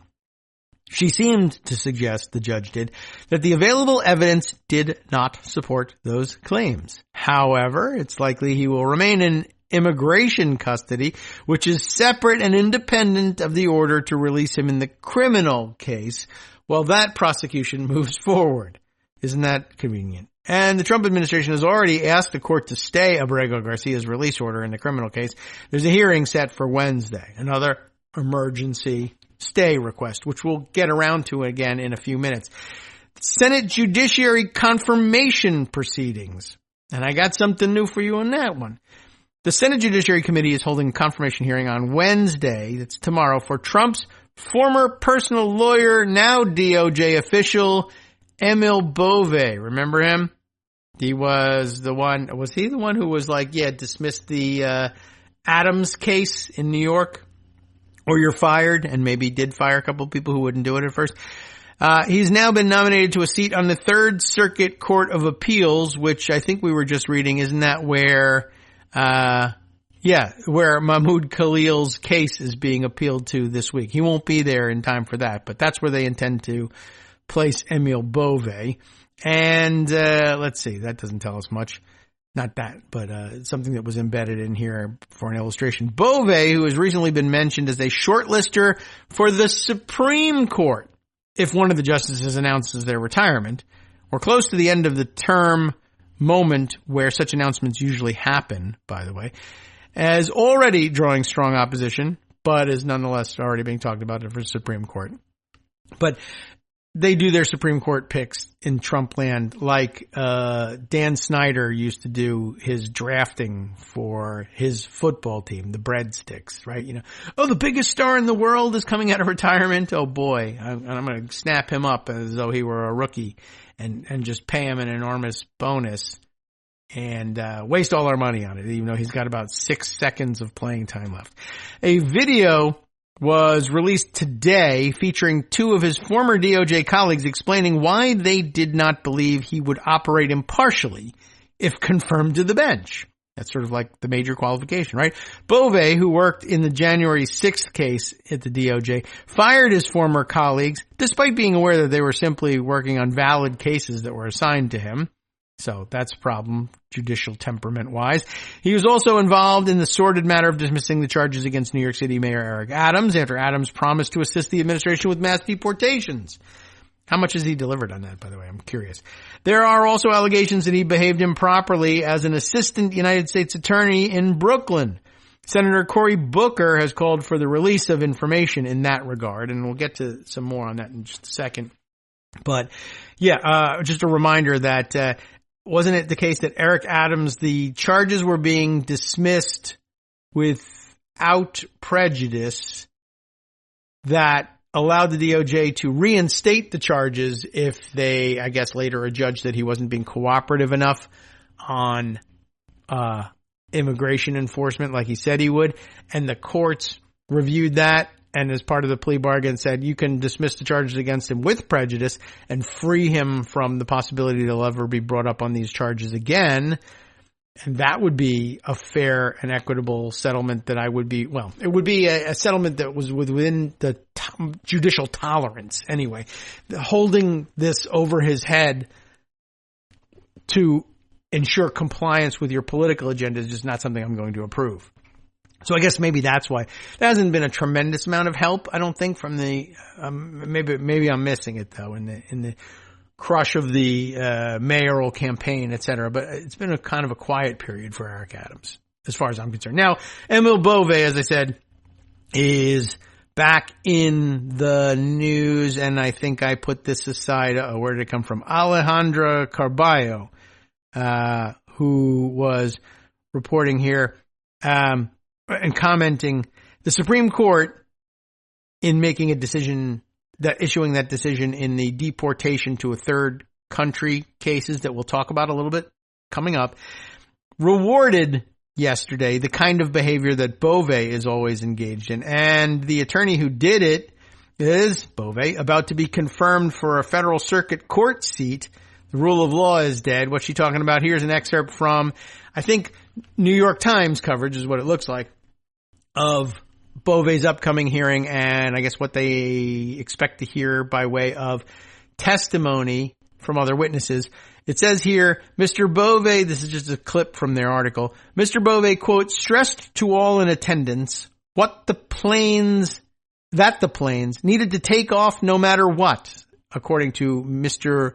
Ruvani's account. So, I guess one of his former colleagues at DOJ, they're discussing the deportation flights and the fact that the courts are intervening and saying, don't turn these planes around if they're in the air. Don't let them take off if they're not in the air. Everybody out of there. No deportations. Period. End of sentence. Except, no, not end of sentence. Mr. Beauvais then broached the possibility that a court order would enjoin those removals before they could be effectuated. Well, yeah, that was the point of the court order. So what did he say? As a result, he decides, Beauvais stated, and this is a quote, Beauvais stated that DOJ would need to consider telling the courts, and I'm going to have to use the censoring horn, telling the courts, fuck you. Telling the courts, F you. And ignore any such order, according to the account. That's some account. Mr. Ruvani perceived that others in the room looked stunned, and he observed awkward, nervous glances among the people in the room. Silence overtook the room. That's pretty incredible to have at your judicial confirmation hearing. And even more incredible, of course, will be that Republicans will confirm him anyway. Do you think he has the judicial temperament for the bench? Well, he's highly partisan. No. And he loves to say, let's ignore court orders. Then he's going to be giving court orders, and then he'll be furious with people who, I guess, ignore them then. But how prepared are you for a role on the bench? Oh, I hate the bench. F the bench. Okay. We'll take him. Good choice. Wow. I mean, bad news. Oh, and then I closed it, and now I find that I probably shouldn't have done that because it's not around anymore. So let's see. How will I find that one again? I may just have to find maybe this is the article. If I scroll around, yeah, Mr. Ruvani. Okay, so the article is Devlin Barrett's account in the New York Times under the headline, Justice Department leader suggested violating court orders, whistleblower says. Emil Bove III, a Trump judicial nominee, voiced his intent to disobey court orders as others stonewalled and misled judges, according to a complaint. So we may not get to that article, and now I can't acknowledge in the roundup whose Blue Sky post it was. I only barely remember already. But anyway, I guess the more important credit is to the reporting. Sure. All right. Turning back to Joyce Vance's, where's this gone? Have I lost it? Did I accidentally close that? Oh my goodness. No, I hope not. All right, get this out of the way. The ad pop up here. We're back to her roundup of 7 legal issues and the ceasefire thing. So next up, masked agents. We've been talking lots about that. Of course, that continues. The matter of federal agents, especially those working for ICE, covering their faces in public has come to the attention of the New York City Bar Association. After reviewing the law, what's that? And discussing the potential problems that could develop when agents are masked, like everything, the bar has concluded, quote, the administration cannot justify concealing its officers' identity while they are rightfully subject to legal and public scrutiny. The New York City Bar Association urges ICE to terminate this practice immediately and ensure the transparency and accountability for its agents' actions that our laws and our democracy require. But of course, I know that their counter-argument is, well, the safety of the agents. Well, one, that's baloney anyway, and nobody's doing anything about any of this. And two, I think, again, what it would reveal is these aren't agents. These are just Proud Boys who, bought equipment and were told, we'll pay you $20 every time you beat up or arrest an immigrant. And then everybody would be like, hey, that's bad. And they would turn to ICE and say, what the hell's going on here? Why do these people purport to be from ICE? We don't know. We didn't do it. We didn't tell them. They'll deny everything, I assume. But, come on. Well, anyway, that is just one bar association. If you're a lawyer, make sure that you share this with others in your state. This should become a trend. I think I agree with that. The New York City Bar absolutely nailed this situation. Quote, ICE agents' use of masks not only screens potential abusers of power and shields officers from accountability, it is part of a pattern of government actions enabling the rise of repressive and authoritarian tactics. The images of people being grabbed off the street by masked armed men, shoved into unmarked vehicles, and then taken away to unknown locations bears a fearsome resemblance to the oppressive tactics of authoritarian regimes, in case you still think we don't have one. Methods of repression meant to eliminate opposition and instill terror. We must not tread this path. Or you might say, well, if it looks like a duck, walks like a duck, quacks like a duck, well, that's, this is really the liberals' fault. Don't you think? All right. Oh, that's another story we got to get to. The Supreme Court is the next one up, decides one of the deportation cases on its shadow docket. Okay, she's decided it's shadow docket. She's probably right. I'm not sure which one's which. I never really did have the definition of shadow docket down entirely, but okay. Finally, Monday afternoon, that's yesterday, the Supreme Court decided one of the matters on its, quote, shadow docket. And so I know the procedural posture of this case is that the federal district court issued a temporary restraining order, let's say, against these deportations to third countries without an additional hearing about whether or not it's appropriate to send somebody to that country. What they were doing was saying, can we deport this person? Yeah, sure. But the assumption was back to their country. And once you get past the yeah, sure, then they were like, yeah, actually we're sending them to, outer space. Can we launch them into the sun? Not without a hearing. But that's what the district court said. The administration appeals it all the way to the Supreme Court somehow and asks for an emergency stay. I want you to stay the lower federal court's ruling that you can't do this without at least an additional hearing. And the court was like, yeah, sure, no problem. And that is completely wrong for 1,000 different reasons. Steve Vladeck will give us those reasons. But yes, so the case is, and so I guess that's the shadow docket, which is they don't have to actually issue a ruling. They can simply say, yeah, we're going to put a stay on that temporary restraining order.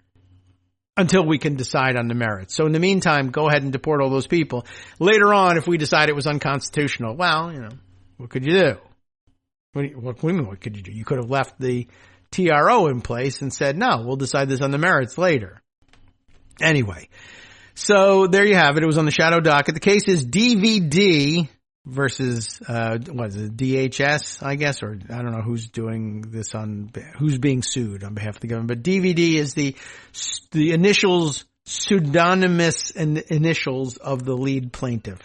Not digital video disc. But the case is D.V.D., the deportation case about the government's practice of deporting undocumented people not to their country of origin, but instead to a third country, often one where they have no contacts and don't speak the language. Why do they want to do this? Just to create terror. In this case, it involved deportations to dangerous and war-torn South Sudan, with no opportunity to present claims to an immigration judge that they shouldn't be deported at all because they would be at risk of serious harm or death, things that used to work in this country. This case came to the Supreme Court because the government was appealing a stay issued by the lower court. So they wanted to stay on the stay. The Supreme Court removed the lower court's stay, which required the government to provide this minimal due process before placing people in the custody of a third-party country. And guess what? It all falls apart. We'll tell you why after this. What's up, fam? It's your boy Darwin, aka Darwin_Darko, aka the most reasonable man in America, aka KITM's senior black correspondent. You might remember me from such recordings as Spacemen versus Space Cadets and We Need to Talk About Joe Biden. Today, I want to bring you good news about that thing you've been struggling with. Do you suffer from giving too much of a damn?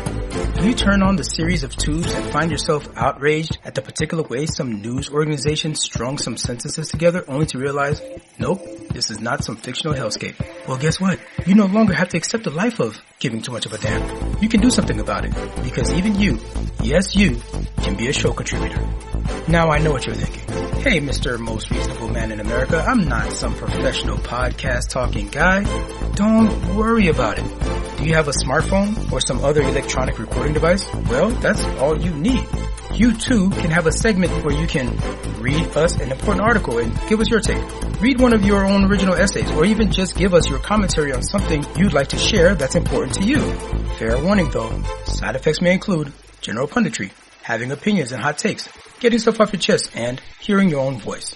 If your recording lasts longer than 5 to 7 minutes, please consult kagrox@gmail.com. That's KAGROX@gmail.com. All right, welcome back now to the Kagro in the Morning Show here on Netroots Radio.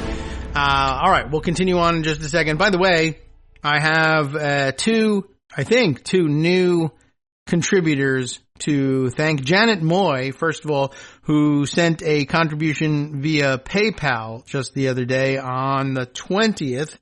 And saw that notification come through, and I wanted to thank you very much for joining the community that way and help keep us running. And remember, everybody, there's all sorts of options for doing that. The easiest and bestest of all time would, I think, be the monthly continuing contributions that help ensure some stability to things, whatever stability you can build in a podcasting game anyway. And we really appreciate all of those. And then others of you who are like reluctant to sign up either for monthly things or are reluctant to give your information to yet another online handler, but you already have an existing relationship with, say, PayPal, or use the Square Cash app of some kind. That's an easy way to do one-time payments, or you can build your own schedule of recurring monthly payments if you like, and I don't know, maybe even cash out.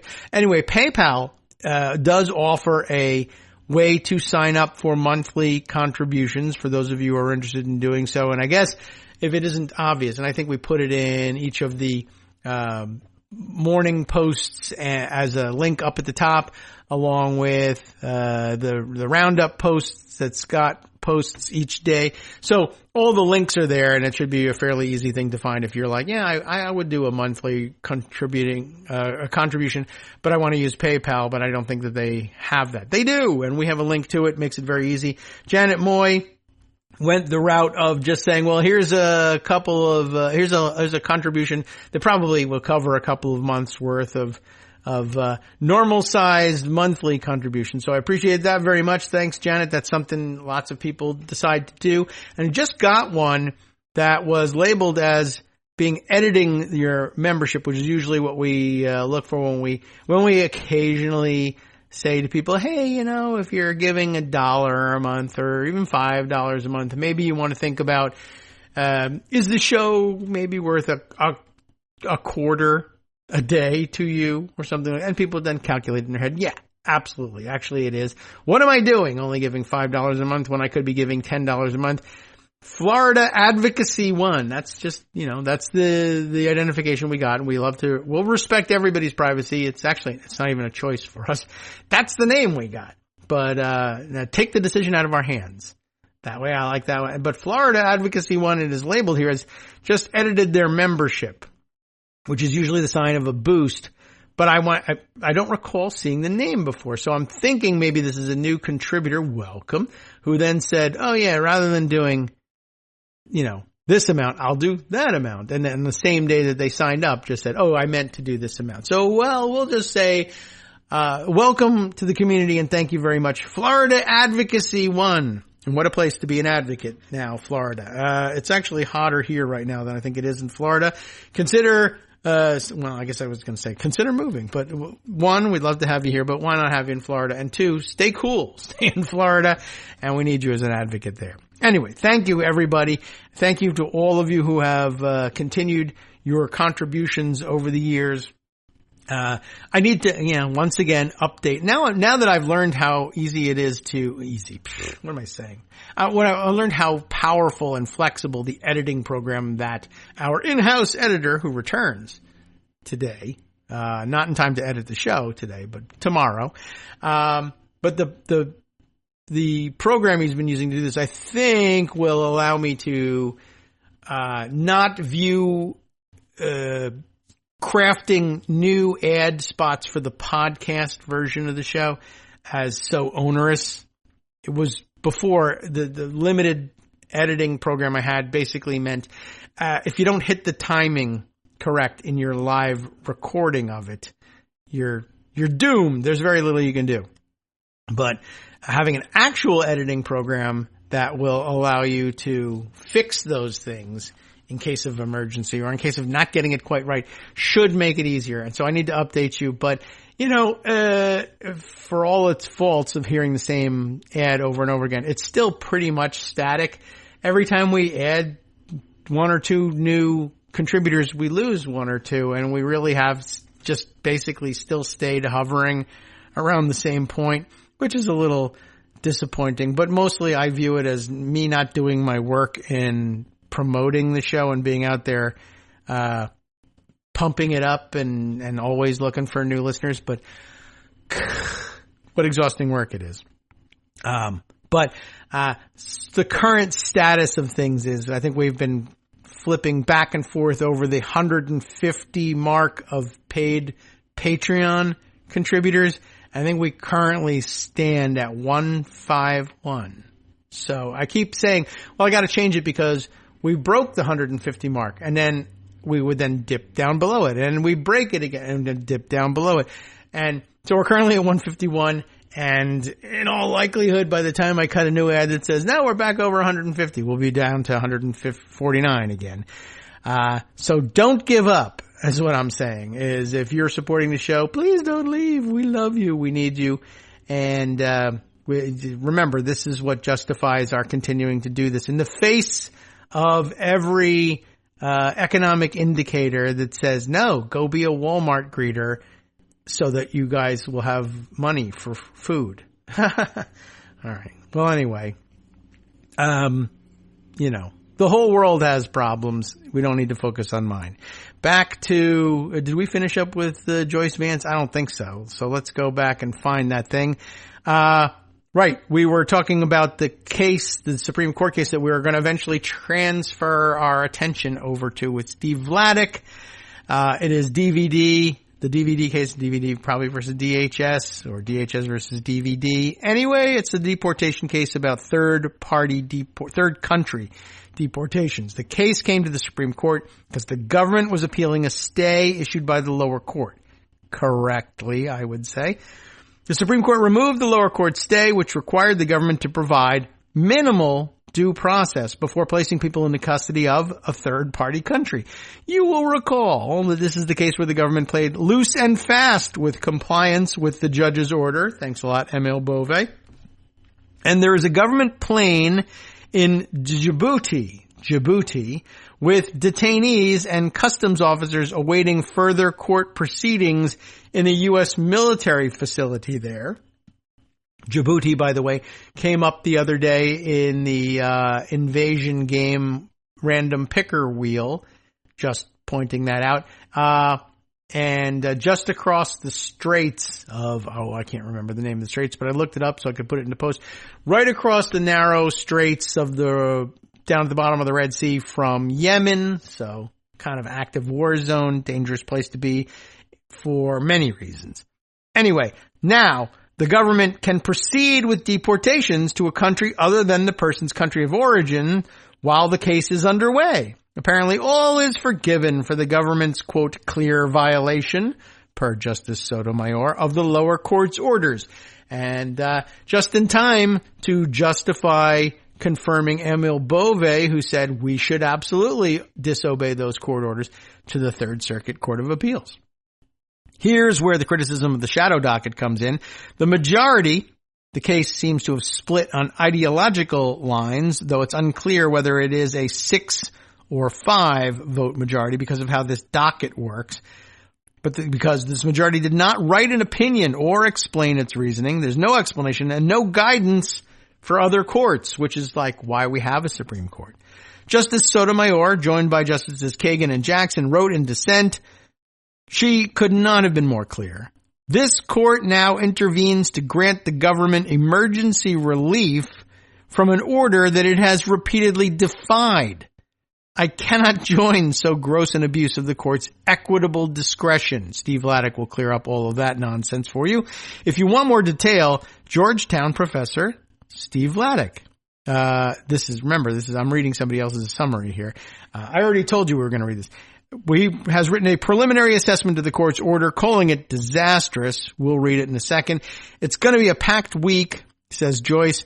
Even though the headlines were dominated by Iran, it's just as important, maybe more so, to stay grounded in the legal and political development shaping our own democracy this week. And there you go. She then launches into a pitch, which she's perfectly entitled to, but she should put a pitch for my show, I guess. I don't know. In her newsletter, because I'll read it to you. Civil Discourse, that's her Substack newsletter, is here to cut through the noise, offering independent analysis of what matters most at home. If you value that clarity and want to help keep this work going, please consider becoming a paid subscriber today. We're all in this together, says Joyce, and so do I.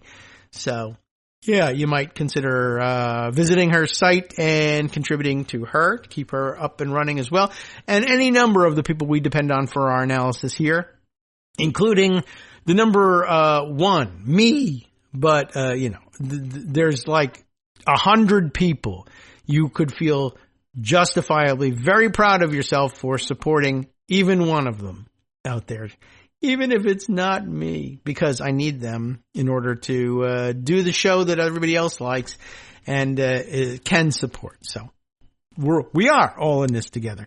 Steve Vladeck is in it, and boy, oh boy, is he ever in it. He's stepped all over it. All right, so he'll give you the best rundown, I think. Everyone seems to be pointing to him here of what's going on in the Supreme Court's decision, and if we have time, and if we don't, we'll wait until tomorrow. What's going on with the big, beautiful bill over there in the Senate? All right, Steve Vladeck, we've been waiting all day. It's not your fault. What's going on here? The court's disastrous ruling in the third country removal case. That lays it all on the line. The majority did not just greenlight an especially odious immigration policy without any explanation.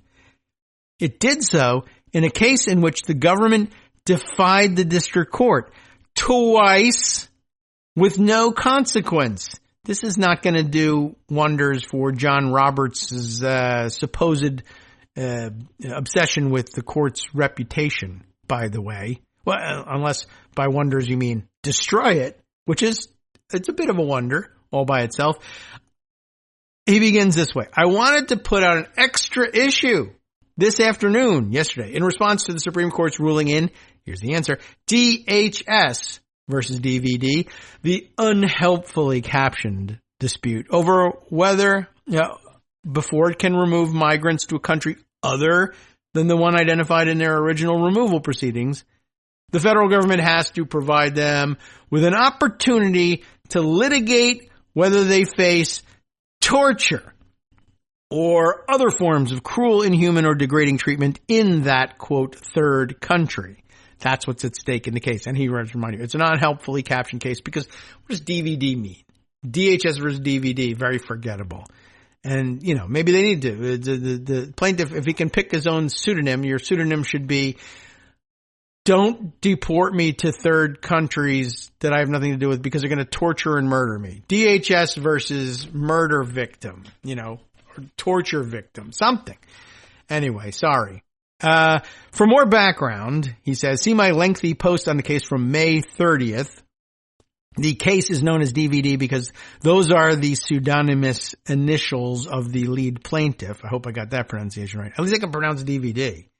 Migrants are already entitled to challenge whether they face mistreatment in the country the government has designated for removal. The question here is whether they're entitled to challenge the possibility of mistreatment in other countries that the government identifies after the removal proceeding has concluded. So this is really a bait and switch situation also. And the government's position is, if we say we can deport you and you litigate your deportation and we say, well, he came here from Guatemala and we're going to deport him back to Guatemala, or they just say we're going to deport him and the court assumes Guatemala and they approve the deportation based on evaluating the situation that you're likely to encounter back in Guatemala, the government is saying, okay, but if we win and they say you can deport him, if we now say we're deporting him to South Sudan, that should be okay because you said it was okay to deport him, and that's what we're doing. Well, deportation is understood to mean country of origin. Well, let's not have it mean that. And that's essentially the issue. Do you have to have another hearing if you're going to send somebody by surprise or even in the original intention at all to a third country? And the Supreme Court here is, at least for the moment, saying, not really. How about no? Well, why not? Well, based on the way this case came to us, we don't have to tell you. And we're not gonna. That's what's happening here. That's why Steve Vladeck is incensed. That's why other people are pointing to his writing about this. The district court has said yes to that question. Do you have to have an extra hearing if you're going to switch countries? Yes, because it's a material change in the case. Yes, you got to have a hearing about it. That's due process. Yes, correct, right, the end. But not the end. Not according to the John Roberts Supreme Court.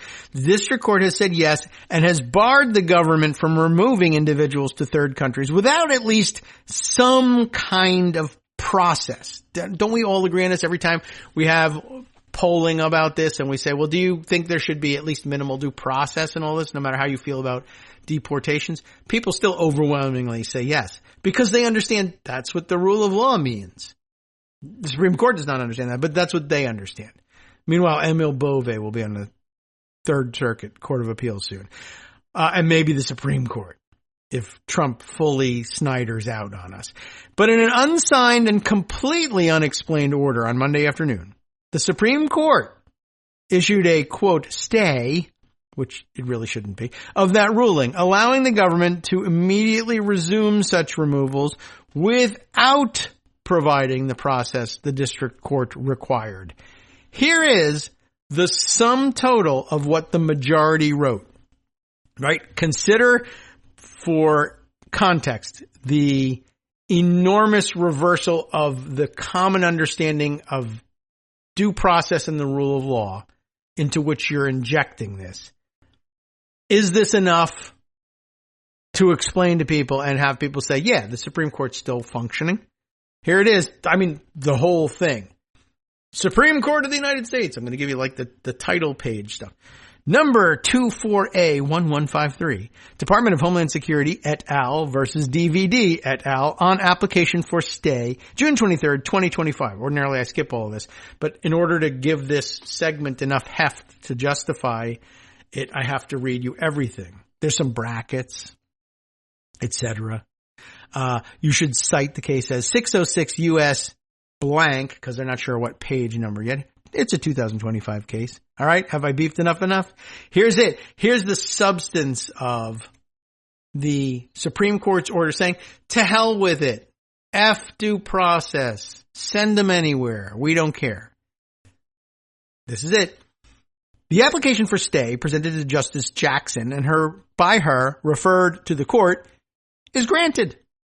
The April 18th, 2025 preliminary injunction of the United States District Court for the District of Massachusetts, case number 25-CV-10676, is stayed pending the disposition of this appeal in the United States Court of Appeals for the First Circuit and disposition of a petition for a writ of certiorari, to come back here again. If such writ is timely sought, should certiorari be denied, this stay shall terminate automatically. In other words, if we take the case back on its merits, we end the stay. In the event I've made it already 5 times as long just by messing this up. In the event certiorari is granted, the stay shall terminate upon the sending down of the judgment of the court. Period. End of opinion. And most of that probably didn't even make any sense to you. And if it didn't, I can tell you a writ of certiorari is a grant that, when you apply to the Supreme Court to take your case on appeal, they don't have to take it, and they usually don't.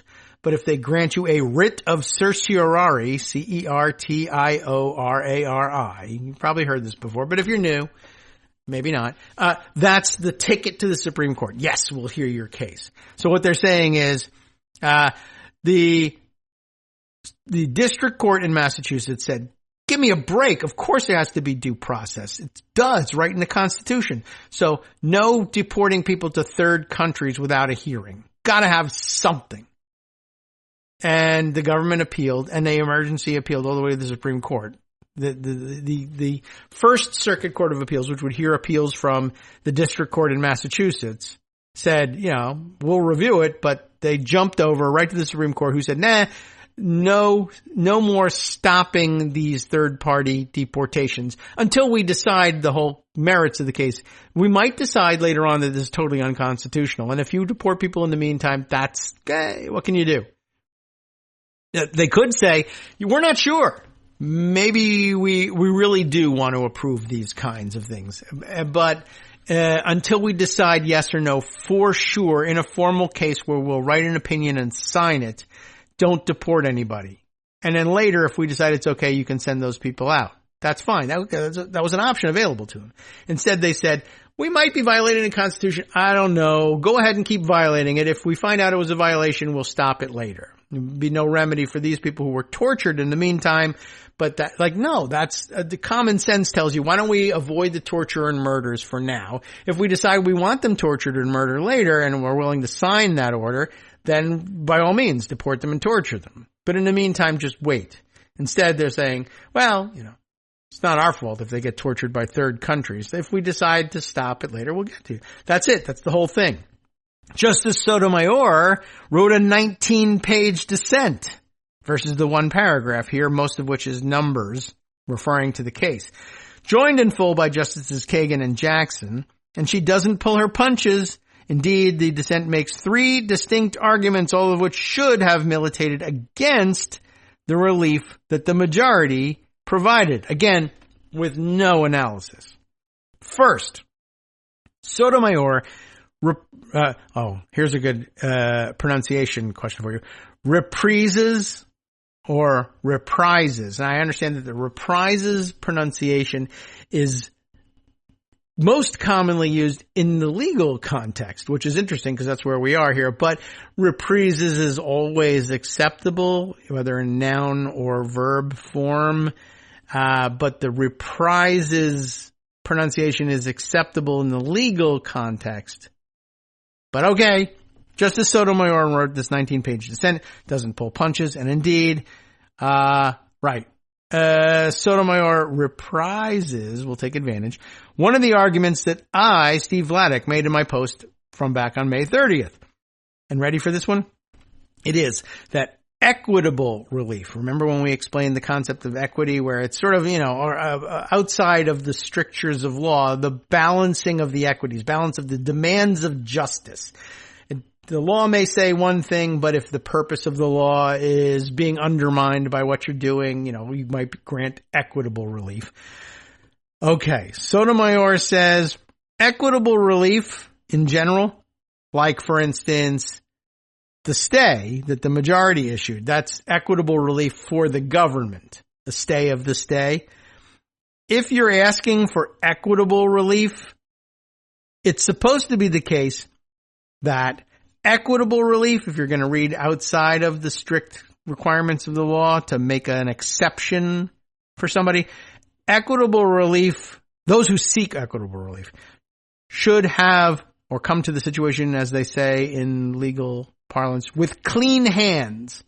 That is to say, you can't or you shouldn't. It's judicial canon. You don't grant extraordinary equitable relief, equity relief to a party that is lying and cheating. They don't deserve it. The balance of the interest, the balance of justice demand telling them you've done wrong here. Ordinarily, I might have helped you, but because you cheated your way to this situation, the answer was no. But instead, the answer is yes. Yay. Here, the government's behavior in the district court was anything but clean hands. Here, this quote is, in violation of an unambiguous TRO, temporary restraining order, the government flew 4 non-citizens to Guantanamo Bay and from there deported them to El Salvador. Then, in violation of the very preliminary injunction from which it now seeks relief, equitable relief no less, the government removed 6 class members of this class of plaintiffs to South Sudan.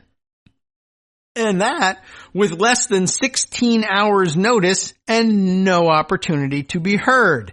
As Sotomayor explains, by not imposing any cost on the government for its misconduct, the majority not only defied a fundamental principle of equitable relief, but is affirmatively threatening the rule of law itself.